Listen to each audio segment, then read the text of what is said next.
Teal Independent MP Allegra Spender has told Sky News the major parties are not brave enough to discuss major tax reforms to address issues predicted in the intergenerational report released last week. Frankly, younger Australians, younger generations are going backwards relative to other generations, and that's only going to get worse unless we actually intervene in the tax system, and that's why I'm really advocating for intervention. For more on this, Australian Financial Review political editor Phillip Coorey, thanks for your time. So the Teals all talking tax reform. It's a bit of a change in tone, it seems to me, from pre-election, in particular from some on GST and Stage 3, the income tax cut.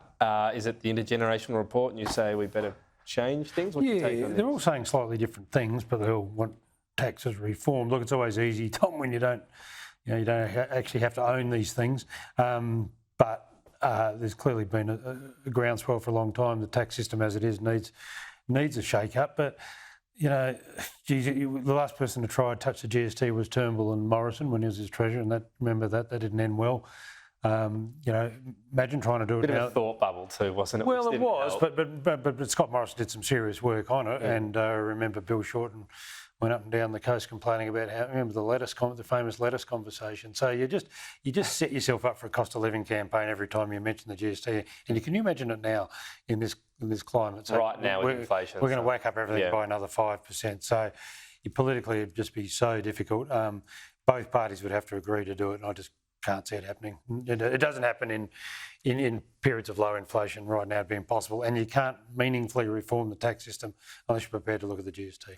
Yeah, and then what all the mix goes around. I mean, I find that interesting this position that Teal's put forward, because on the one hand they've seen through this progressive sort of lens, but they're wealthy electorates where people say at the same time don't touch Stage 3 income tax cut, generally speaking. This is the other thing I'm sort of laughing about at the moment is suddenly Stage 3's become this good thing, you know, like it's been demonised uphill and down dale for the last however long, and suddenly it took the intergenerational report to point out that unless you keep, you know, cutting income taxes, they'll become an extraordinary large proportion of GDP and the tax base. So yeah, we saw the Treasurer, I think it was on your show on Sky yesterday, say, "Oh, we've got Stage 3. That'll keep a lid on it." He's probably the least biggest fan of Stage 3 in Labor. So, you know, people just need to sort of apply a bit more consistency to their thought on this, and rather than go run around and demonise income tax cuts as if there's something evil, we actually do need to do it from time to time. And the thing with the intergenerational report, Tom, it doesn't say it's going to get to this level.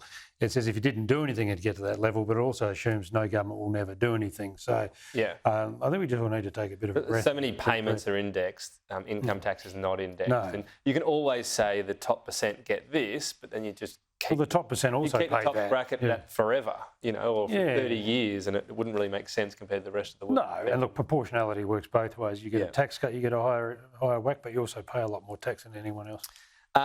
Voice debate. I think I found interesting today from Anthony Albanese. It's easy to throw barbs as the no campaign. The yes campaign wants to rise above it a bit, but you've still got to whack them a bit. He went for the marriage equality, which it's not a referendum, but it's as close as we've had for a lot of people voting.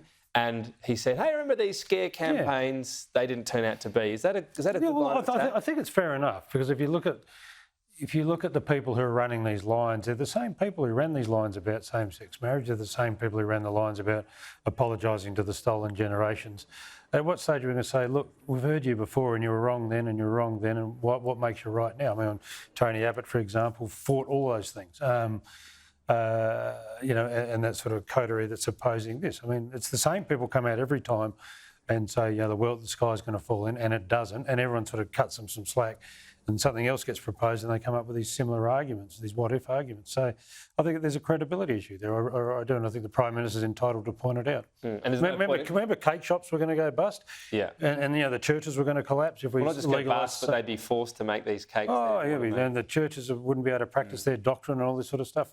None of that. And I guess the referendum, the last one in the Republic, is so long ago, not enough voters would remember it in terms of how the campaign went. So that's the most logical. Well, that was a bit different because the government was split then, and they weren't supporting it, and the Yes campaign was split.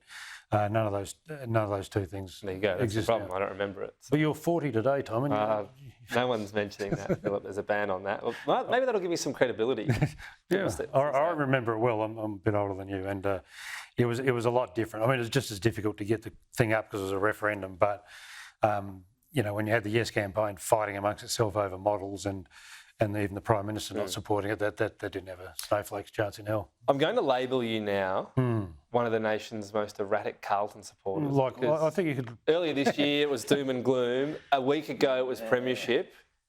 They lost to the Giants. Cautious optimism. Tom. So it's a blip. There's a good part of the prelim because they can knock off Sydney at the MCG and then they get Collingwood Sydney, at Melbourne. who shouldn't be in the final, Sydney. Yep. Yeah. Then they get Collingwood at Melbourne at the MCG. You beat them in the past few weeks. Yeah, so... no, look, I think we can win it, but there wouldn't be a Carlton supporter in this country you wouldn't label, you know, confused at the moment or who's been bipolar this year, given, you know, eight weeks ago we were 201 to win the flag and only had 4 victories and we're talking about sacking the coach, you know, so... so the sort of Coorey Carlton thermometer's on medium at the moment. Yeah, I've postponed my holidays. Okay. Yeah. Well, there you go. The actions speak louder than words. Phil Coorey, thank you.